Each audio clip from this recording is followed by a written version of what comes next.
We're back. I am joined by Christian Whiton. He is, among many other things, a man who has had experience in the senior ranks of the Department of State under George W. Bush. He was a senior advisor to the Undersecretary of State for Global Affairs and then a deputy special envoy at the State Department. Today he is a principal at D.C. International Advisory, the author of Smart Power, Between Diplomacy and War. You see him frequently at Fox and read his writings all over the place, and he's always welcome here. Good to have you back, Christian. Thanks for taking the time.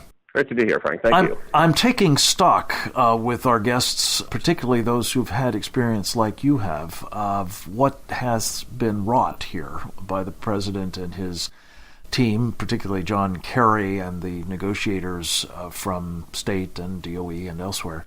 In terms of the deal with Iran, I call it the Obama bomb deal, and I'm interested in sort of your assessment both of the content of it, but also the tradecraft, having seen sausage made up close in the State Department. How would you describe what was done here and its results? Well, it's pretty awful. You know, to use an analogy, if you have to buy a used car, you certainly don't want the car salesman to know you're desperate. You don't want to pull up on the lot with a car that just has died. And you don't want them to know you're rich. So what did we do with this? It's actually very similar to what I saw. I mean, we stood in opposition, but what I saw Chris Hill and Condi Rice do with North Korea. So you show up and the opposition, the other side realizes you're willing to pay almost any price, that you're desperate for a deal for the photo op purposes, for the pageantry of it, just to maybe get a Nobel Prize, and you're going to get a bad deal. One point on atmospherics in particular that struck me was that the Iranian negotiator frequently screamed at the top of his lungs at our negotiators. Now, you as a person can decide you want to take that personal abuse, but you represent the United States of America. It's never a good sign when that happens, and you have to be prepared to leave. The fact that Wendy Sherman didn't get up and leave when her counterpart was screaming at her set the tone, I think, for a disastrous negotiation. You know, Christian, that's such an important point. And again, I think almost any of us subjected to that sort of treatment would have regarded it as unacceptable and have gotten up and walked out, especially if we're representing our country. But what makes it even more outrageous is the culture, the tradition, the practice in the Middle East, and particularly, I guess, in Iran, is you can only do that to people who are clearly inferior to you, whether they're infidels and dhimmis or whether they're people from other minorities that you regard as second or third class citizens. And to take that only reinforces the perception, not just with that particular screaming interlocutor, but the whole enterprise in Iran, that they can have their way with us. And it certainly seems as though they did. Let me ask you about something else. In the president's press conference yesterday, he made much of the fact that the 99% of the international community, as I think the way he put it, is behind this deal. You've spent a lot of time with that so-called international community. Break it down for us, Christian. Who are those folks, starting with some of those in the negotiating process, and how closely aligned, in your judgment, are their interests vis-a-vis Iran specifically and ours? Right. Well, likely they're people that don't really have much, that aren't impacted by this and don't have to do anything. With the undersecretary for whom I worked, had to explain the United States position against the Kyoto Accord in the last decade, and often the most vociferous advocates of that had to do nothing. Our British allies, for example, have benefited from a changeover in their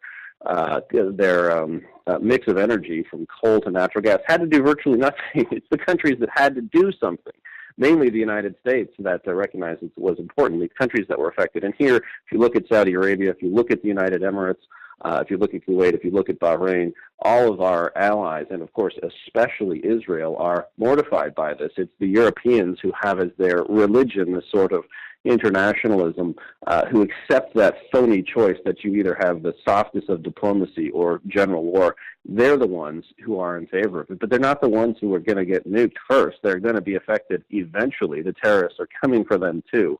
But of course, anyone with real skin in the game is opposed. But we do have one problem that Arabs often present their opposition in private. That's how they focus their diplomacy. We're lucky that Netanyahu is out front and center, but others are a little more reticent. Yeah, or a lot more reticent. But they're nonetheless, it seems, moving forward with their own nuclear weapons programs as a means of trying to protect themselves against the bomb they understand rightly Iran will eventually get, if not quite quickly.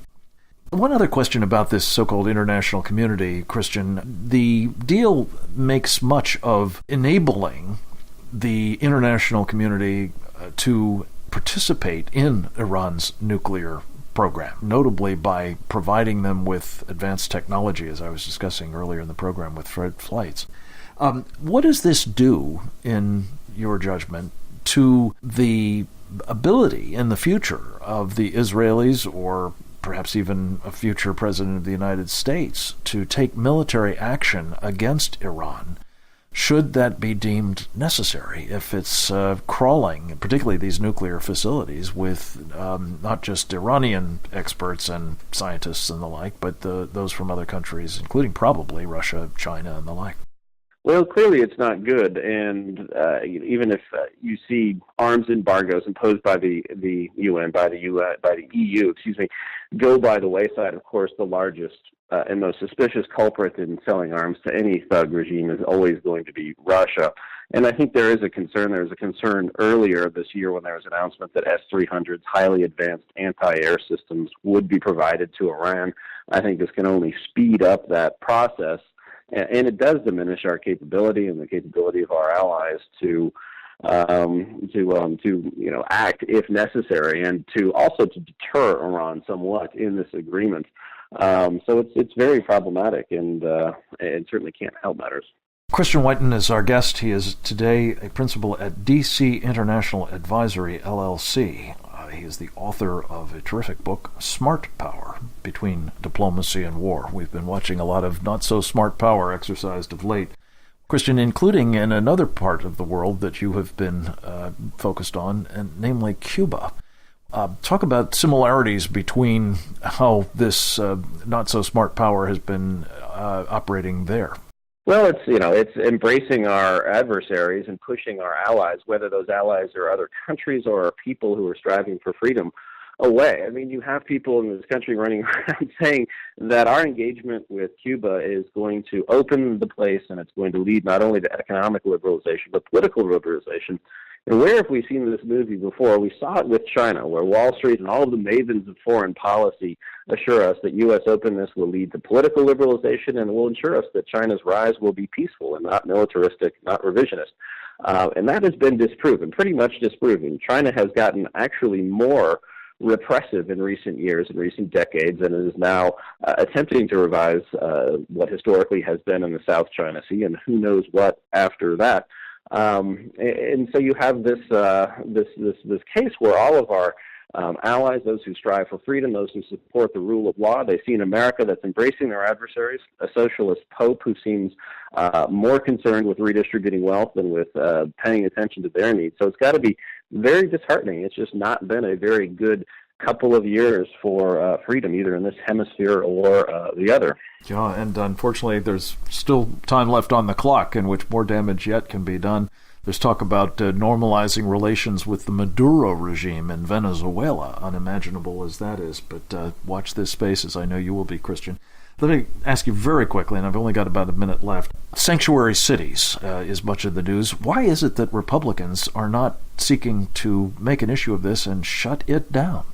Well, I think you still have this false belief that we somehow get Latino votes in this country by pandering on the issue of amnesty, and that anything that smacks of an attack on amnesty, whether it's individuals or amnesty cities, hurts that. Now, if you look, actually immigration is the third or fourth issue of importance for Latino voters. It's not the first one.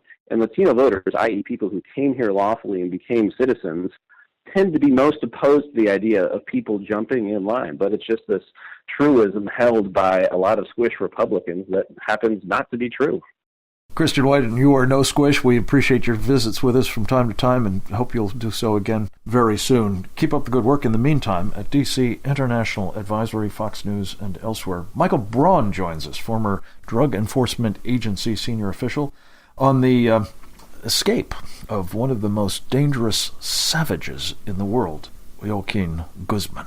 Straight ahead.